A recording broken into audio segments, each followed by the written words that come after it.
और सबसे पहले समझते हैं कि यूनिफॉर्म सर्कुलर मोशन होता क्या है।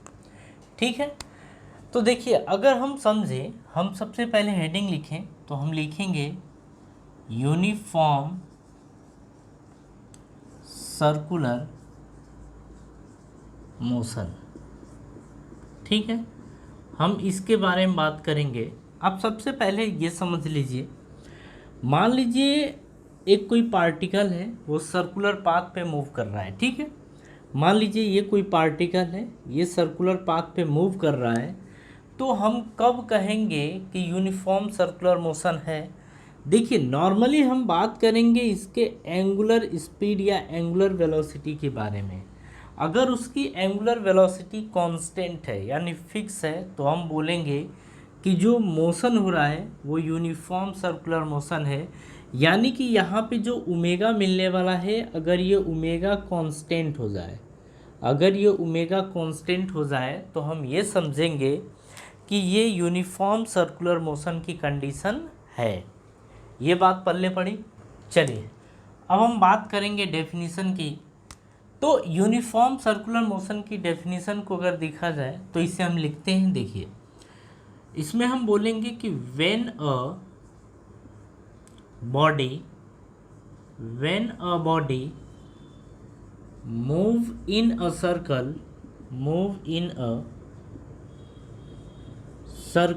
such that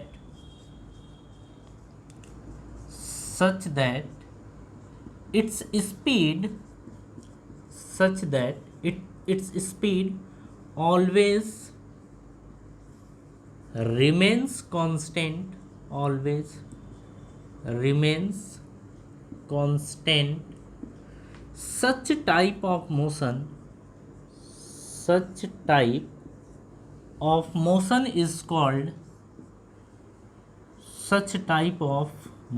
is called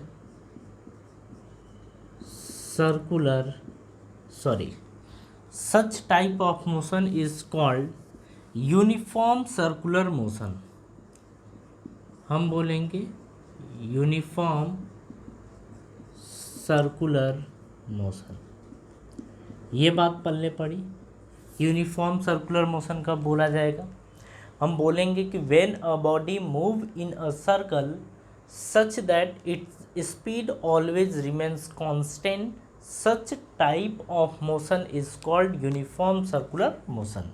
ठीक है, अब जरा इसमें और भी चीज़ों को समझते हैं कि और क्या होना चाहिए। तो हम आपको फोटो के थ्रू ही ये सारी चीज़ें समझा दे रहे हैं। देखिए ये यूनिफॉर्म सर्कुलर मोशन की कंडीशन तब आती है जब टेंजेंशियल एक्सेलरेशन जो होता है, जो टेंजेंशियल एक्सेलरेशन यानी एटी जिसको बोलते हैं, अगर ये ज़ीरो हो जाए, अगर ये ज़ीरो रहे, तब हम बोलेंगे कि ये जो पार्टिकल का मोशन होगा वो सर्कुलर यूनिफॉर्म सर्कुलर मोशन होगा। ज़रा यहाँ समझिए, यूनिफॉर्म सर्कुलर मोशन की अगर कंडीशंस को देखी जाए तो आप यहाँ पे ये बोल सकते हैं कि जो एटी होगा, एटी यानी टेंजेंशियल एक्सेलरेशन की बात कर रहे हैं,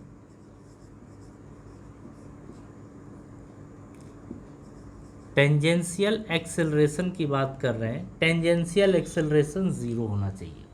ये आपको बात अभी ध्यान में रखनी है, अभी हम प्रूव करेंगे इसे। तो अगर ये होता है कि टेंजेंशियल एक्सेलरेशन अगर ज़ीरो हो गया तो हम ये बोलेंगे कि जो नेट एक्सेलरेशन होगा वो किधर होगा, नेट एक्सेलरेशन जो होगा वो होगा टूवर्ड्स द सेंटर,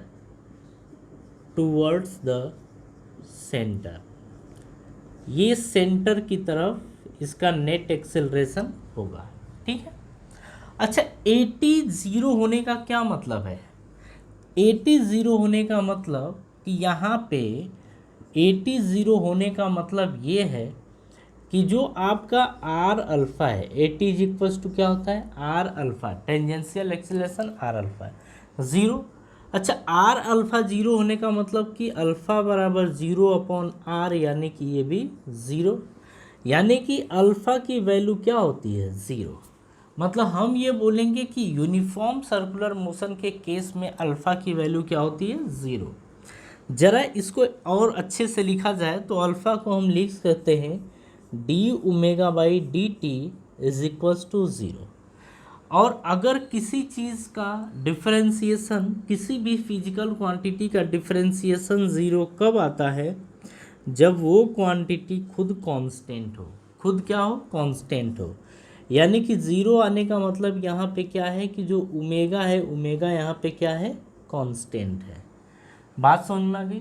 तो ये तो बात समझ में आ गई जो चीज़ हम पहले ही जान चुके थे कि अगर यूनिफॉर्म सर्कुलर मोशन की अपन बात करना चाहते हैं तो उसमें जो आपका ओमेगा है वो ओमेगा कांस्टेंट होना चाहिए। ठीक है, ओमेगा कांस्टेंट कब होगा? जब आपका टेंजेंशियल एक्सेलरेशन क्या हो जाए? ज़ीरो हो जाए। ये आपको कुछ बात पल्ले पड़ी। अगर ये बात समझ में आ गई तो थोड़ी चर्चा अपन और कर लेते हैं। चलिए, अगर हम ए नेट की बात करें तो ए नेट अगर वेक्टर फॉर्म में लिखा जाए तो ये होता था a t vector plus a c vector, ऐसा कुछ होता था। अभी अभी हमने देखा कि ए नेट में जो ए टी है वो क्या है? ज़ीरो, मतलब सॉरी ए टी क्या है? ज़ीरो। तो जो ए नेट वेक्टर आएगा वो आखिर क्या आएगा?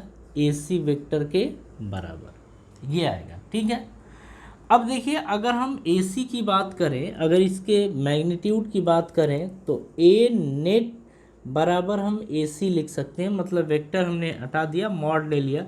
मॉड लेने के बाद आप डायरेक्ट ऐसे लिख सकते हैं और जो इसकी वैल्यू आएगी वो ओमेगा स्क्वायर आर होगी, ओमेगा स्क्वायर आर। तो आपको ध्यान रखना है यहाँ पे कि जो ए सी है यानी सेंट्रीपिटल एक्सेलरेशन है उसकी वैल्यू क्या होती है? ओमेगा स्क्वायर आर होती है। ये तो हम पहले ही जान चुके हैं। ठीक है, तो यहाँ पे यानी कि यूनिफॉर्म सर्कुलर मोशन के केस में हम क्या देखेंगे कि जो ए नेट है वो ए सी के बराबर होगा और ए सी जो है वो ओमेगा स्क्वायर आर के बराबर होगा। बात ठीक है? चलिए, अगर ये जान पाए तो ज़रा इसके बारे में यानी ओमेगा स्क्वायर और आर के बारे में कुछ और भी चीज़ें जान लेते हैं।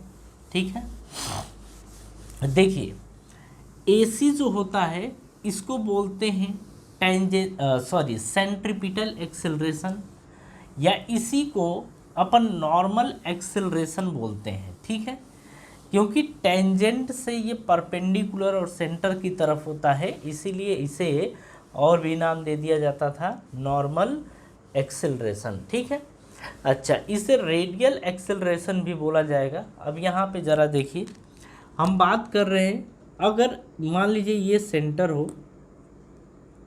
तो एसी की जो डायरेक्शन होती है वो हमेशा सेंटर की तरफ ही होती है। ये आपका टेंजेंट है, ये इसके परपेंडिकुलर, तो इसको क्या बोला जाता है? नॉर्मल बोला जाता है। ठीक है, तो अब हम इसी की बात करते हैं ओमेगा स्क्वायर आर की।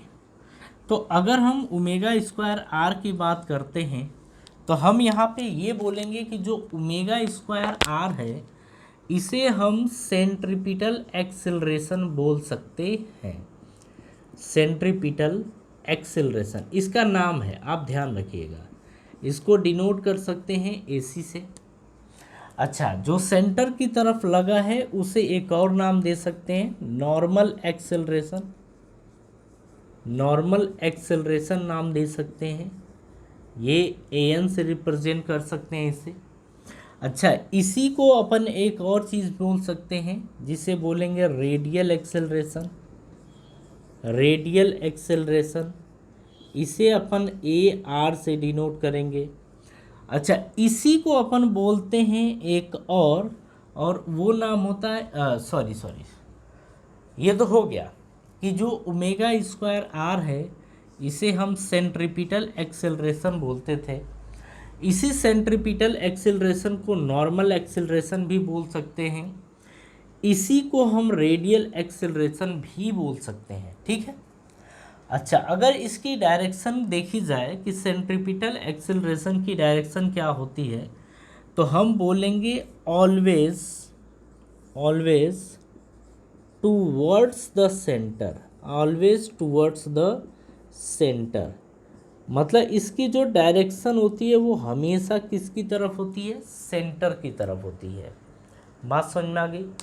तो जो सेंट्रिपिटल एक्सेलरेशन हुआ उसका ये मतलब उस चीज़ को हमने उसके बारे में ये चीज़ें देखे। थोड़ी सी चीज़ें और देखेंगे कि वर्किंग क्या होती है, किसकी वर्किंग के बारे में बात करेंगे, हम एसी के वर्किंग के बारे में बात करेंगे। ठीक है, चलिए यहाँ समझते हैं। हम ये देखेंगे कि जो एसी होता है वो एक्चुअल में करता क्या है, उसका काम क्या है। ठीक है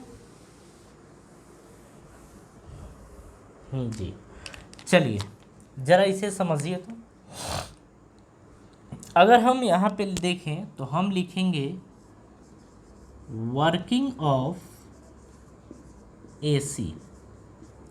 ठीक है, मतलब ओमेगा स्क्वायर आर, ये इसके वर्किंग को देखा जाए। देखिए सबसे पहली बात ये हम बोलेंगे कि ये डायरेक्शन ऑफ वेलोसिटी यानी वेलोसिटी के डायरेक्शन को चेंज करता है। कौन? एसी यानी सेंट्रिपिटल एक्सेलरेशन। तो हम यहाँ पे बोलेंगे to change the direction of velocity, to change the direction of velocity, ये वेलोसिटी के डायरेक्शन को क्या करता है? चेंज करता है। एक बात तो ये हो गई। चलिए अगर AC बराबर हमने देखा ओमेगा स्क्वायर आर, तो यहाँ पे एक चीज़ और, मतलब ये ओमेगा स्क्वायर आर ये तो ठीक है एंगुलर फॉर्म में हो गया, लेकिन अगर इसको लीनियर फॉर्म में देखा जाए तो V इक्वल्स टू क्या होता है? R omega.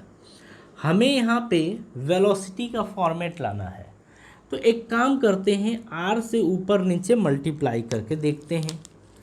तो अगर हम R से ऊपर मल्टीप्लाई कर दें और R से नीचे मल्टीप्लाई कर दें, यानी R से मल्टीप्लाई और डिवाइड कर दें, तो ऊपर क्या बन जाएगा?